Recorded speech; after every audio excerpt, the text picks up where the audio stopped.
Hey guys, welcome back to my tutorial page. I'm Ambrosia Carey and I'm going to be sharing with you a foilage technique this time. And what I'm going to be doing is working with a level 5. So I'm going to show you the steps that it takes in order to get that nice crisp 8. So what we want to do is lift her to a warm 9 and then deposit some toner in to get her to a nice rich warm 8. Let's check it out.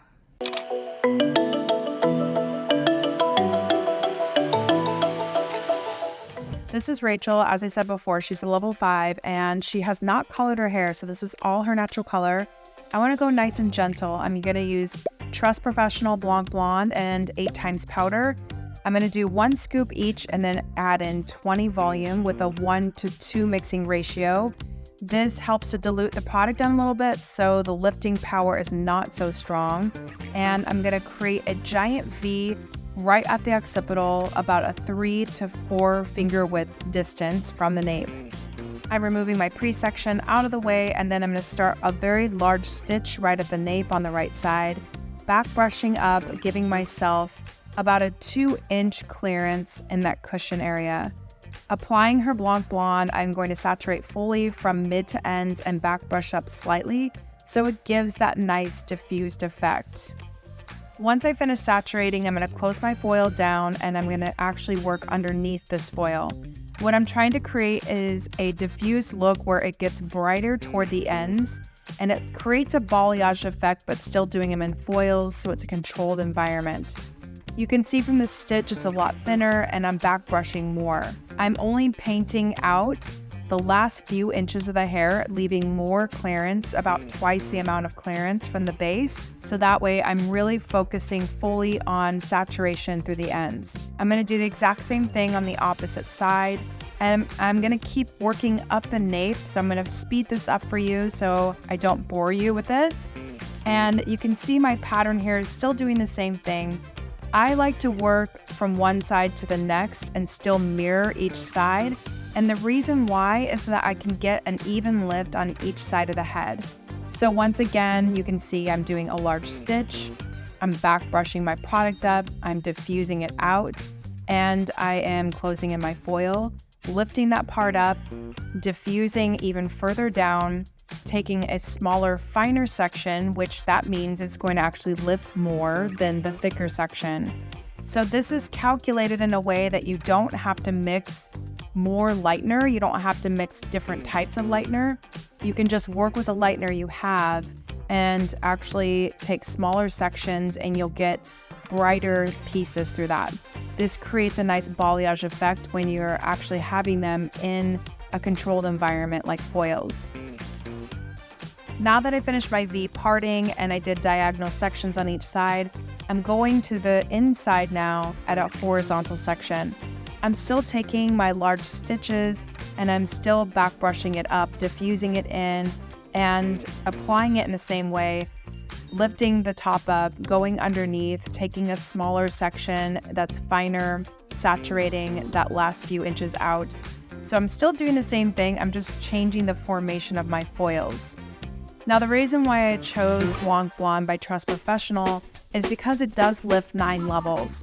And even though I diffused it down a little bit by adding in a 1:2 ratio, I am going to increase that when I get to the front of the face. I'm going to do a 1 to 1.5 ratio, and that's going to help lift it up even more.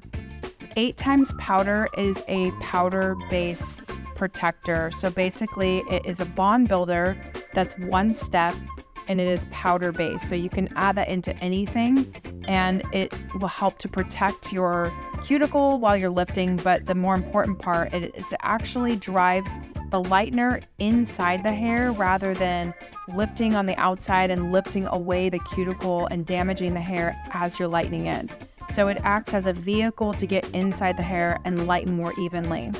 So I'm going to continue with this speed, going faster so you can watch and see how I'm doing this formation, not to leave any of these steps out so that you can see that I'm going with a very clear pattern. But the most important part about all of this is you want to leave enough of the dark space, her natural level between all of this at the base. This is what's going to help the light spill out from underneath, and it's also what's going to showcase that lightness even more. The main thing when you're doing this type of technique is you want to make sure the further you get down in this section, the smaller you want your sections to be and the finer you want them to be. Now that we're in the crown area, you can see I'm taking a large zigzag pattern, and this is where I get to kind of freestyle a little bit more. But again, I'm still taking my sections exactly the same. High diffusion and just full saturation mid to ends, higher up on the head in that first section. And then when I go below that, I'm going to take less hair. I'm going to bring up a lower diffusion through the bottom to leave more of her natural level there. I'm going to take smaller, finer sections so it gets brighter toward the ends at the bottom.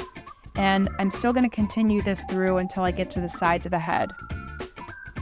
Now I'm at the sides, I'm taking a diagonal forward section right along the 3/4 eyebrow area and a large stitch and back brushing.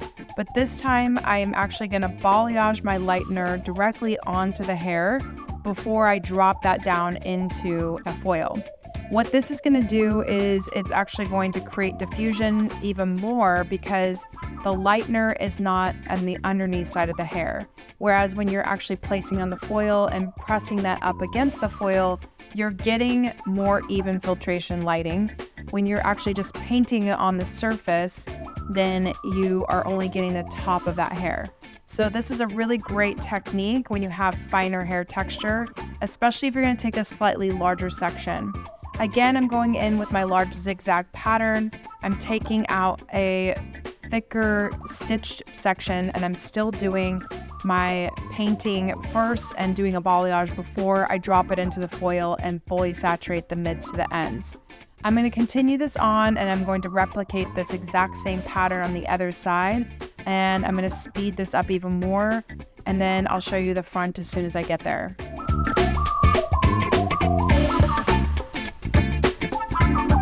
Now we're at the front of the face. I took about a 2-inch clearance around the hairline and I took a horizontal section. I'm doing a smaller stitch in this scenario and I'm actually going to fully saturate, back brush up right up to the root area. And once I finish this foil, I'm going to start back into my pattern of doing a piece that is going to be balayaged. I'm leaving a little bit of her natural hair closer to the root area. I still want this to be bright, but the reason I'm doing this alternating is so that she has ultimate diffusion. Again, it's important to me that she's bright, but it's also important to me that it grows out seamlessly. So I'm still going to saturate mid to end so it's as bright as possible, but alternating these two techniques to give her the ultimate diffusion that she needs in order to avoid having to come in too frequently.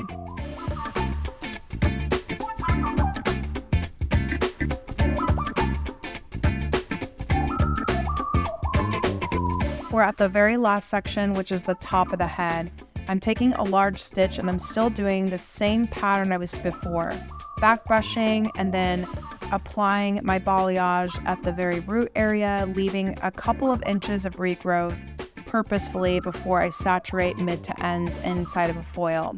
The reason why I left this section for the very last is again calculated because I want her to be not as bright through the top and eventually get brighter and brighter and brighter as we get to the ends.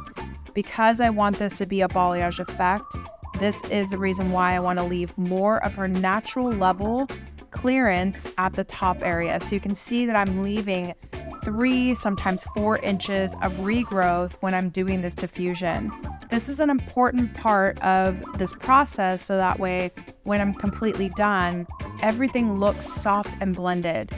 The last thing I want to do is create more work for myself when I tone her, to have to do several different toners, costing me more money and taking up more of my time.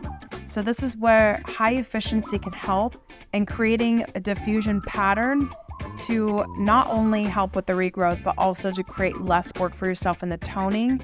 And when it grows out and the toner fades off, it still fades out really beautifully. We're going to let Rachel process out for 10 to 15 minutes until she reaches that warm 9 level that I'm looking for, toning her at an 8. And as you can see by the results, it's absolutely stunning. I wanted to keep that gold tone. As a matter of fact, in the toner, I used an 8 gold ash. The gold was just to preserve the color so it was vibrant and reflective, and the ash was just to soften it so it wasn't so raw looking. But you can see based on the diffusion and the look on Rachel's face that she absolutely loves it. I think this caramel tone is absolutely stunning on her. If you love seeing this, then comment below and make sure you like and subscribe. I'll have more of these hair tutorials coming your way.